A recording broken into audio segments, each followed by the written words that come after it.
Salmo de número 57. Então eu queria que você acompanhasse comigo os primeiros versos e os demais desse salmo, que diz assim: misericórdia, ó Deus, misericórdia, eu me refugiarei à sombra das tuas asas, até que passe o perigo. Clamo ao Deus Altíssimo, a Deus que para comigo cumpre o seu propósito. Dos céus ele me envia salvação, põe em fuga os que me perseguem de perto. Deus envia o seu amor e a sua fidelidade. Estou em meio a leões ávidos para devorar. Seus dentes são lanças e flechas. Suas línguas são espadas afiadas. Sê exaltado, ó Deus, acima dos céus. Sobre toda a terra esteja a tua glória. Preparam armadilhas para os meus pés. Fiquei muito abatido. Abriram uma cova no meu caminho, mas foram eles que nela caíram. Meu coração está firme, ó Deus. O meu coração está firme. Cantarei ao som de instrumentos. Acorde, minha alma. Acordem harpa, lira. Vou despertar a alvorada. Eu te louvarei, ó Senhor, entre as nações. Cantarei os teus louvores entre os povos, pois o teu amor é tão grande que alcança os céus, e a tua fidelidade vai até as nuvens. Sê exaltado, ó Deus, acima dos céus. Sobre toda a terra esteja a tua glória. Amém. Vamos orar, fecha os teus olhos. Pai, visita-nos mais uma vez.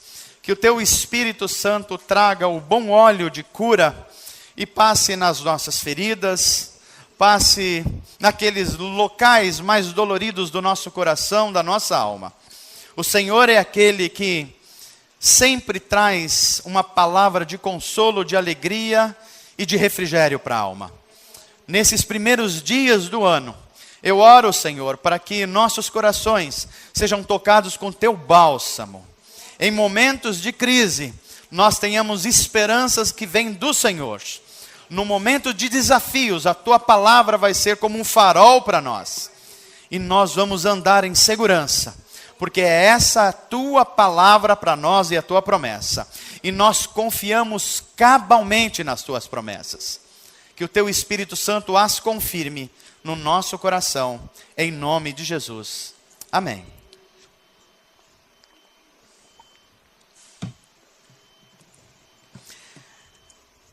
Imaginem que em muitas igrejas do nosso Brasil hoje, entraram pessoas para o culto de domingo, inclusive a nossa aqui.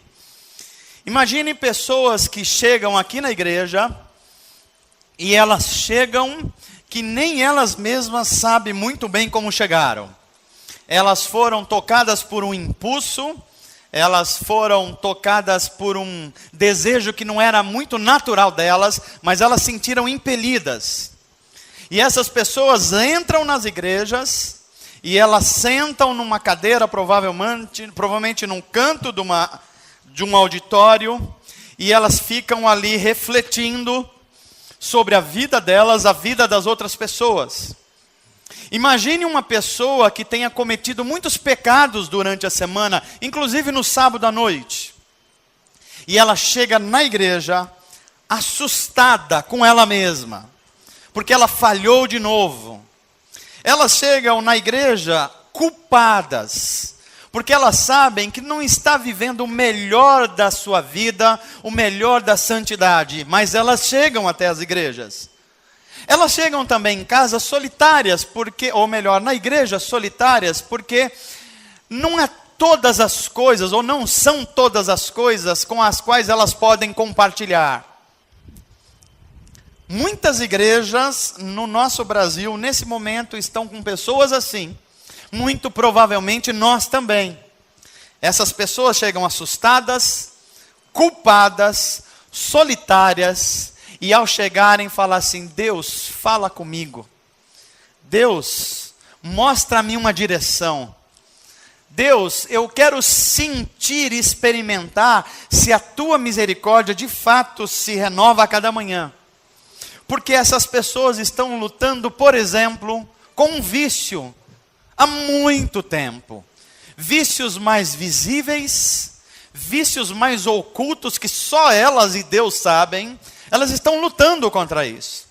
Essas pessoas estão lutando contra comportamentos delas mesmas que elas não se reconhecem, que elas não aceitam. Comportamentos que elas falam assim, não era assim que eu queria ser, mas eu insisto em fazer algumas coisas que eu não quero fazer. E elas chegam assim para os cultos. Pessoas que estão lutando contra impulsos do seu coração e da sua carne. Gente lutando contra desejos que sabe que são impuros. Gente lutando contra a lascívia. Gente lutando contra aqueles momentos sozinhos em que está aprisionado por pensamentos ruins, ou pornografias, ou outras formas de pensamentos ruins. Essas pessoas chegam à igreja, e essas pessoas podem ser nós mesmos, que estamos há muito tempo na igreja. E como é que a igreja pode receber essas pessoas? Basicamente de dois modos. Ou a gente olha para essas pessoas que se sentaram nos cantinhos da igreja, e a gente olha com a sobrancelha levantada, com um ar de superioridade espiritual. Ou a gente olha para eles com solidariedade e com compaixão e fala assim, as lutas daquele irmão, daquela irmã são lutas muito parecidas com a minha. Ele tem alguns problemas que eu não tenho, mas tem alguns problemas que ele não tem. Portanto, eles são seres humanos amados por Deus como eu, que precisa de conforto, de abraço, de uma palavra de vida, de renovação. Essas pessoas, na verdade, do dia de hoje que chegam quebradas, culpadas, solitárias, fugindo de alguma coisa, são pessoas muito parecidas com o autor desse salmo, o salmo de número 57. Davi, o rei Davi. Davi se encontrava assim, num momento de fuga da vida dele, desesperado, com alguns sensos de culpa, solitário. Davi estava fugindo de uma série de coisas, de uma série de pessoas. Davi estava sendo procurado em todo o reino de Saul. Se fosse nos nossos dias, a imagem de Davi estaria nos postes como procurado, estaria nos correios, estaria por todos os lugares conhecidos, com uma recompensa por sua captura. Davi olha para tudo aquilo, ele está dentro da sua casa, e ele vê uma série de circunstâncias ao seu redor que vai se deteriorando. Fazia apenas 3 anos que ele estava vivendo uma vida tranquila, cuidando das ovelhas do seu pai, Jessé. Lá ele não tinha pessoas por perto, ele não tinha aborrecimentos, ele não estava fugindo de ninguém, ele só tinha que cuidar das ovelhas e dos rebanhos do pai. Mas agora, o pequeno caçula da família de Jessé está conhecido por todo o reino de Israel, ele se tornou um líder militar, ele venceu batalhas. As mulheres cantam assim, Saul matou 1000, mas Davi matou 10.000. E Saul começa a ter um ciúme de Davi, e começa a olhar para ele como um oponente, como alguém que representa ameaça. Então Davi, ele está diante de uma situação em que ele tem vários inimigos ao seu redor.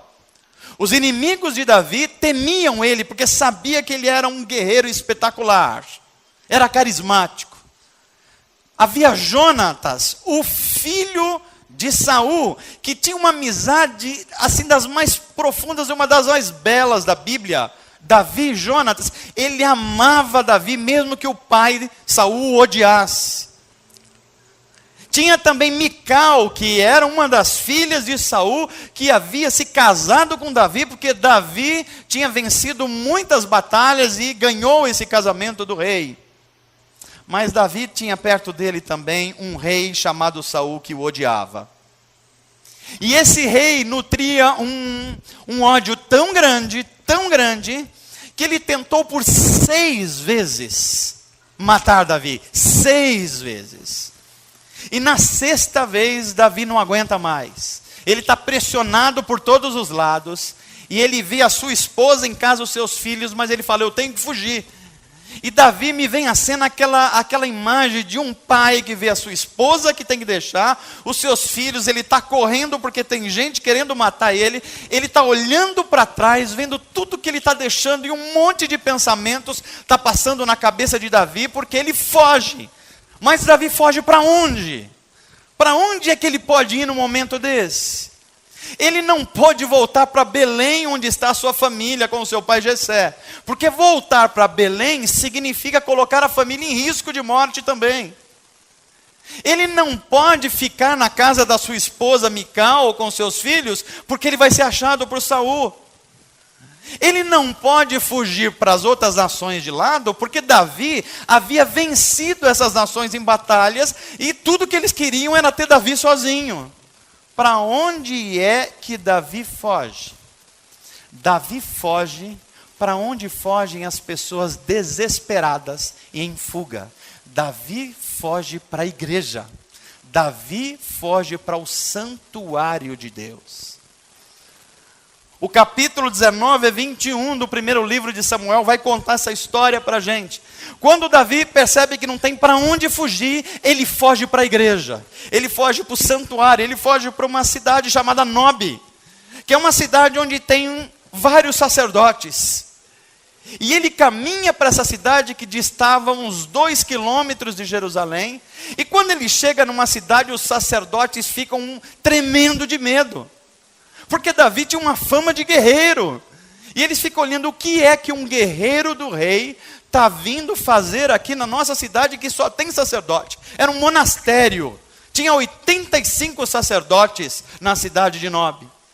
E quando o sacerdote Aimeleque vê Davi, o texto bíblico vai dizer que as pernas dele começam a tremer. É o grande Davi. É o Davi que venceu todas as nações vizinhas e entregou isso na mão de Saul. O que é que ele está vindo fazer aqui? E Davi chega em frente ao sacerdote, porque as pessoas que estão fugindo, as pessoas que estão desesperadas, elas vão buscar um sacerdote.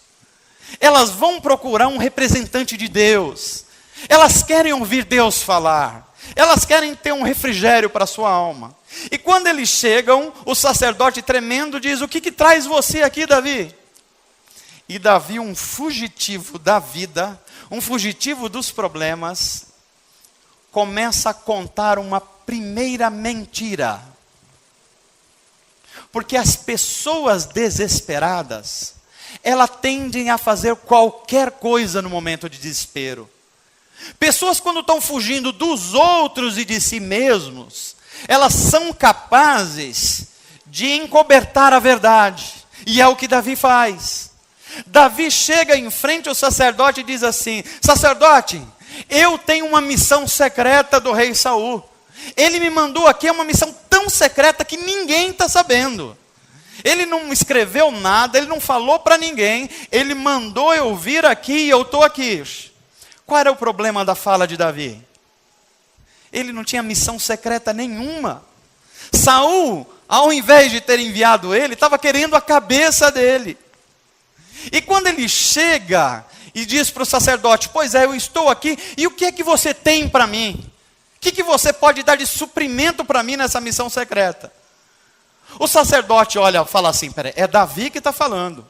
Todos nós conhecemos quem é Davi, nós não vamos questionar Davi.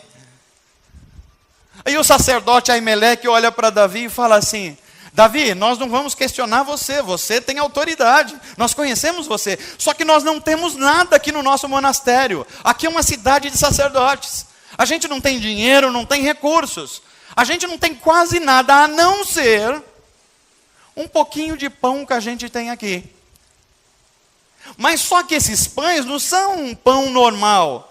São os pães da presença. São os pães consagrados a Deus. E só os sacerdotes podem comer. Naquela época, a lei mandava que os sacerdotes pegassem 12 pães. Então ele colocava-os em cima de uma mesa, eles esperavam a segunda, a terça, a quarta, a quinta, eles esperavam a semana inteira e só os sacerdotes poderiam comer aquele pão no sábado. Aí o pão era reposto novamente e colocado no lugar, pão quentinho, pão cheirosinho e bonito de novo. Mas aí Davi olha e falou, você tem pão? Ele falou, eu tenho pão, mas é o pão para o sacerdote. Davi olha para o Aimeleque e fala assim, Aimeleque, você é sacerdote, não é? Pois é, você é uma pessoa sensata. Aimeleque, pão é pão. Pão é feito de farinha de trigo. Pão é feito de uma mistura. Nós estamos com fome aqui e a gente precisa comer. Aí Aimeleque fica naquela decisão de quem está no desespero, de quem está fugindo. Eu vou seguir uma regra, uma norma boa, ou eu vou socorrer alguém que está desesperado e talvez eu tenha que quebrar alguma norma. É o mesmo desafio que nós temos como igreja. Quando alguém está desesperado com alguma coisa e a gente fala assim, nós vamos quebrar a nossa liturgia, nós vamos deixar de fazer uma reunião específica, nós vamos deixar de ter um soninho a mais para socorrer alguém que está desesperado. O sacerdote Aimeleque estava diante dessa situação. E ele, entre a cruz e a espada, ele diz assim, Davi, não se pode comer esse pão, mas se você e os seus homens não tiveram deitado com mulheres essa semana, se vocês estiverem purificados, então vocês podem comer. E aí vem uma segunda lição muito interessante. Uma mentira tende a puxar outra mentira para quem está desesperado. Davi sabia que os seus homens não estavam puros, mas ele diz assim, imagina, sacerdote, os meus homens, quando a gente sai para a batalha, todo mundo já se purifica, ainda mais uma batalha secreta como essa, aí que a gente está santificado mesmo. Aí o sacerdote fala, se é assim, então vocês podem comer. O desespero leva pessoas a ficarem com os olhos embotados para a verdade e fazer qualquer coisa no meio do momento em que você está fugindo das pessoas, fugindo de você mesmo, fugindo das suas coisas internas. E Davi então come aquela comida e ele fica satisfeito, ele fica com o estômago agora alimentado, e ele olha para o sacerdote e fala assim, mas tem mais uma coisa que eu preciso. E o sacerdote falou, o que mais você quer, Davi? Você já teve os pães daqui. Então agora eu saí correndo lá do reinado, e não deu tempo de eu pegar as minhas armas, eu estou precisando de uma espada e uma lança. Você tem aí?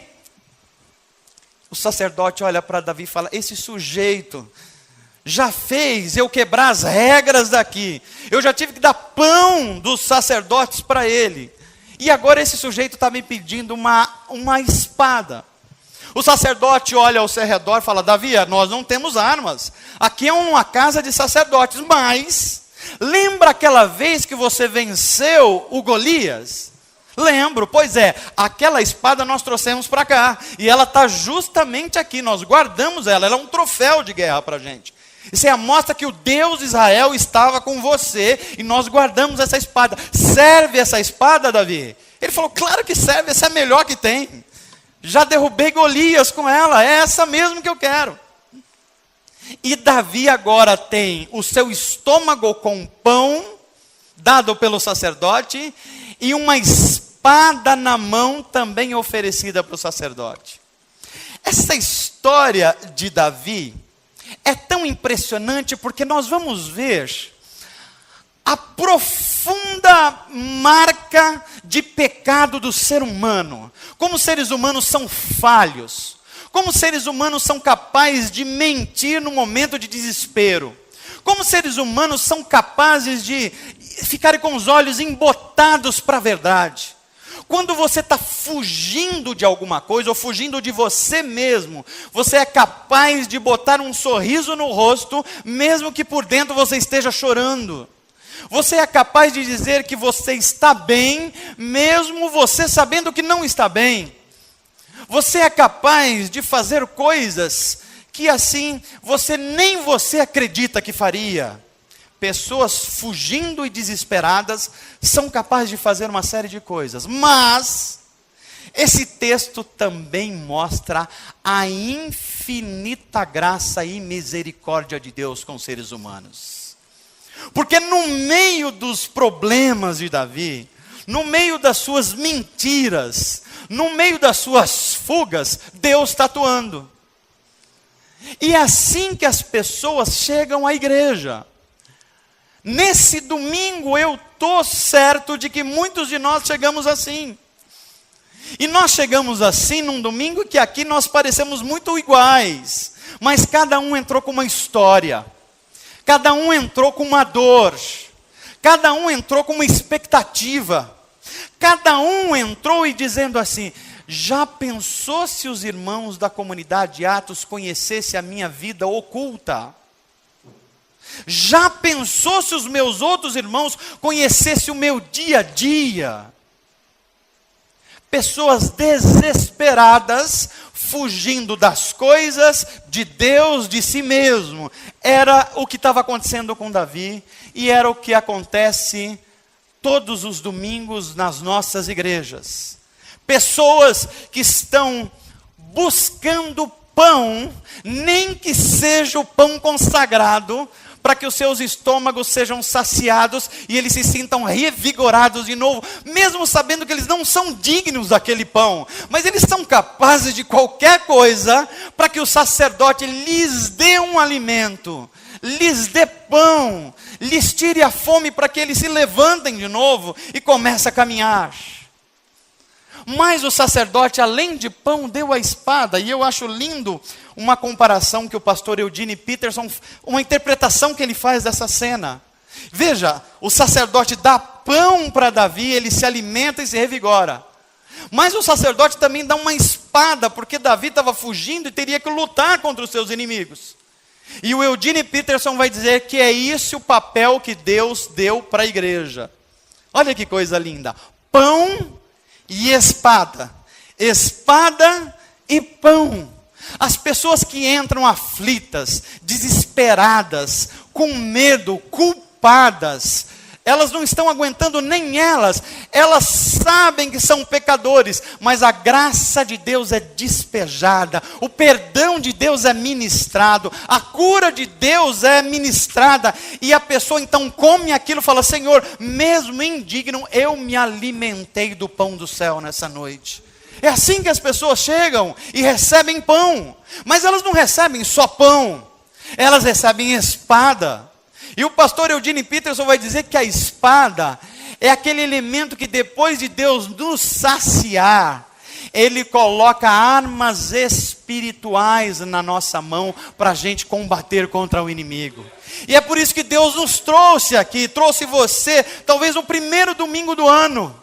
E você está recebendo o pão dos céus. Você está recebendo comida para caminhar no ano de 2016. Mas você também está recebendo a espada do Senhor. E sabe o que é a espada do Senhor? É a autoridade do Espírito Santo para você vencer a carne, o pecado, Satanás e o mundo. Você pode dar glória a Deus por isso? Você está recebendo isso do Senhor. Pão para alimentar a vida, espada para combater e vencer os inimigos.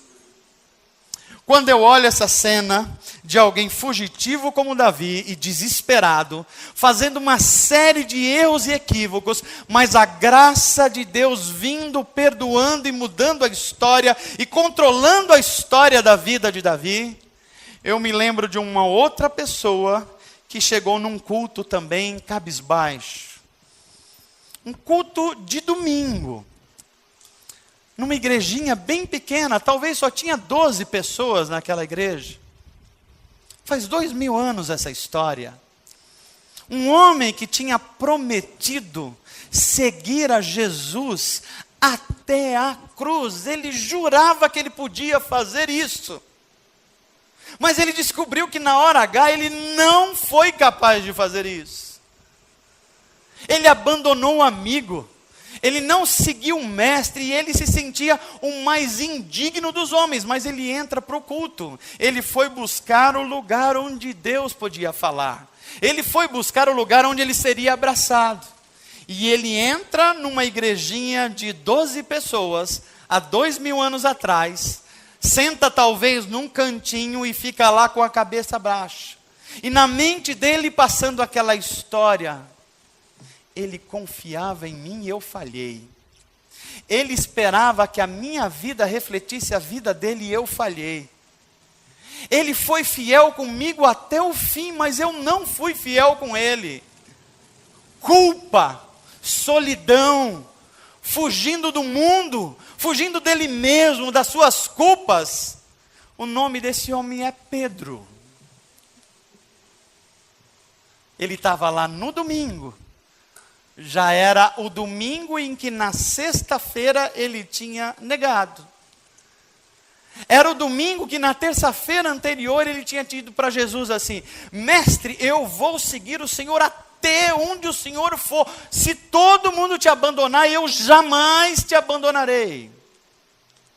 Pessoas desesperadas, fugindo do mundo e de si mesmo, são capazes de fazer qualquer promessa, mesmo sabendo que não serão capazes de cumprir depois. Mas o que acontece?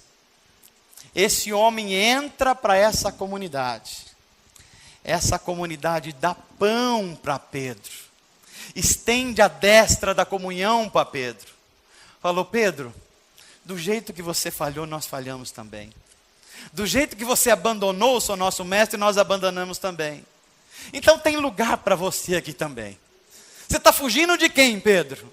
Você está fugindo de você mesmo? Então a gente abraça você aqui agora. Há perdão para você, há graça para você. A misericórdia de Deus se renovou de novo na sua vida. Vem, Pedro, para a gente comer pão junto aqui. Mas a história de Pedro não termina aí. Porque nós vamos ver esse homem, depois que ele é abraçado, depois que ele é curado, depois que ele abandona o desespero, depois que a graça de Deus vem sobre ele sobremaneira, esse homem, depois que tem pão no estômago, ele chega um dia diante da cidade de Jerusalém, numa praça pública, tem os romanos olhando para ele, tem o sinédrio judaico olhando para ele, ele sabe que ele pecou anteriormente, ele sabe que ele negou o mestre, mas ele também sabe que a promessa de Jesus havia se cumprido naquele dia. E qual era a promessa? Que haveria um tempo que o Espírito de Deus seria derramado sobre toda a carne. E quando esse tempo chegasse, ia acontecer uma coisa extraordinária, porque os jovens que são que fazem as coisas nas correrias, teriam visões, ou seja, conseguiriam olhar para frente e planejar. Os velhos, que achavam que já estariam no final da vida, teriam sonhos, sonhariam para frente com esperança. E Pedro percebeu que esse tempo chegou. E quando o Espírito de Deus veio sobre ele, a espada do Espírito estava embanhada na mão de Pedro.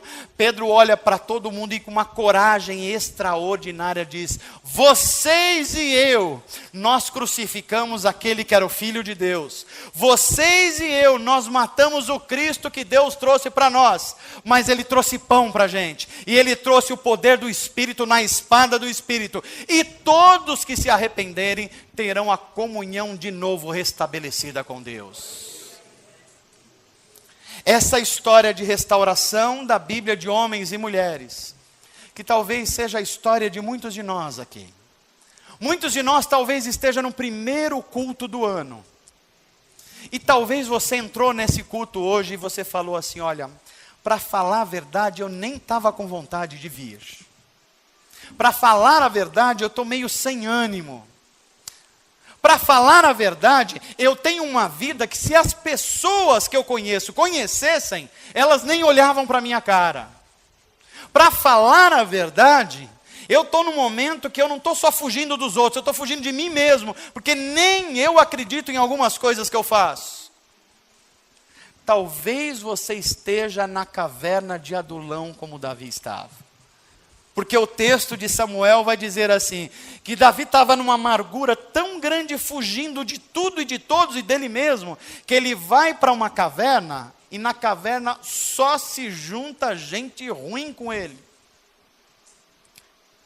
Juntou ladrão, mentiroso, juntou gente desesperada, juntou gente que estava sem esperança nenhuma, juntou gente que estava insatisfeito com um monte de coisa, e juntou 400 pessoas. A igreja de Davi estava dentro da caverna de Adulão. gente quebrada, gente problemática, gente pecadora, gente que tinha vergonha de si mesmo, mas Deus transformou essa história porque a graça dele pode transformar qualquer história. Se eles tiveram chance, nós temos também. Amém, gente? Se Deus mudou aquela história de mentira, de engano, e Deus colocou sobre Davi uma graça, uma unção tal, que o livro dos Atos dos Apóstolos vai dizer que esse homem, Davi, esse mesmo que mentiu, esse mesmo que enganou, teve uma transformação tão radical, que ele se tornou o homem segundo o coração de Deus. Deus pode fazer isso com você. Deus pode transformar a sua vida. Deus pode mudar essa situação que você tem interiormente e que você nunca nem confessou para alguém, mas Deus conhece você. E Deus conhece você não é para julgar você, não é para esmagar você. Deus conhece você para que você desenvolva uma amizade tão grande com Ele, que você possa abrir o seu coração e Ele dizer assim: eu conheço toda essa história, mas a minha graça vai anular essa história de perda, de morte, para uma história de graça, redenção e cura. Talvez nós estejamos aqui hoje, muitos de nós terminamos o ano ou começamos o ano dentro de uma caverna. Qual é a sua caverna? Do que você está se escondendo? Você está se escondendo de um chamado de Deus? Você está se escondendo de recuperar a sua autoridade como pai e como mãe dentro da sua casa? Você está se escondendo de ser um profissional que não seja como os outros, mas seja uma luz onde você está e a luz do Espírito Santo brilhe em você? Do que é que você está se escondendo?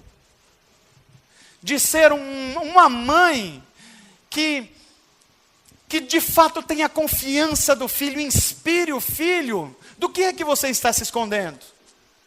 Seja lá do que for, você não está sozinho. Na caverna de Adulão tem muita gente assim, mas aqueles que se abrirem para a graça de Deus, haverá transformação. É por isso que Deus está dando pão para você nessa noite. Pastor, mas eu não mereço. Pois é, Davi também não merecia. Mas é esse pão que tirou a fome de Davi, deu força para ele caminhar novamente, porque é pão dos céus. Talvez você seja um Davi, mas talvez você seja um Aimeleque. E quem é um Aimeleque? É aquele que tem que decidir entre cumprir a norma ou cuidar de alguém com uma necessidade terrível.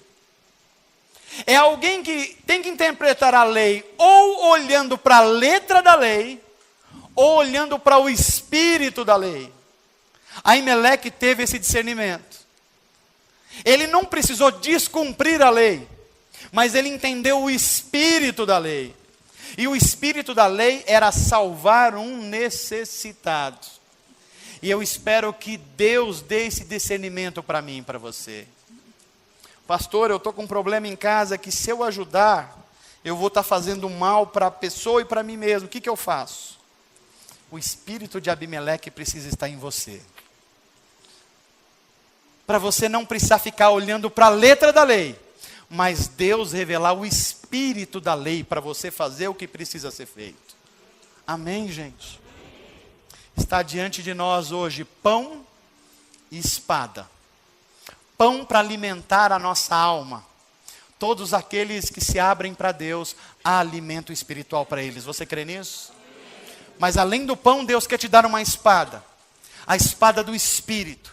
A espada que dá a você ferramentas espirituais. Fé, ousadia, coragem, força, transparência, amor, bondade, longanimidade, para você vencer os inimigos que estão aí à sua direita, à sua esquerda. Mas você vai precisar lembrar que a nossa luta não é contra a carne. A nossa luta não é contra seres humanos. A nossa luta é contra seres espirituais. É contra potestades. É contra domínios de mente. É contra o espírito dessa época. É contra o jeito de viver das pessoas dessa época. o Senhor Jesus vai dar a você esse poder espiritual, essa espada, para vencer esses desafios e sair na frente vitorioso para a glória de Deus. Amém? Quantos aqui nessa noite querem sair das suas cavernas para viver um novo momento de Deus nesse ano? Então, se a sua caverna é um medo do desemprego, é um medo da doença, é um medo da solidão, é um medo de perder o controle, é um medo de conhecer você de verdade, é um medo de ter medo, é hora de você sair para fora da caverna. E quando você chegar diante do sacerdote, que é sumo sacerdote, vai haver pão para você comer. E vai haver uma espada para estar nas suas mãos para você vencer.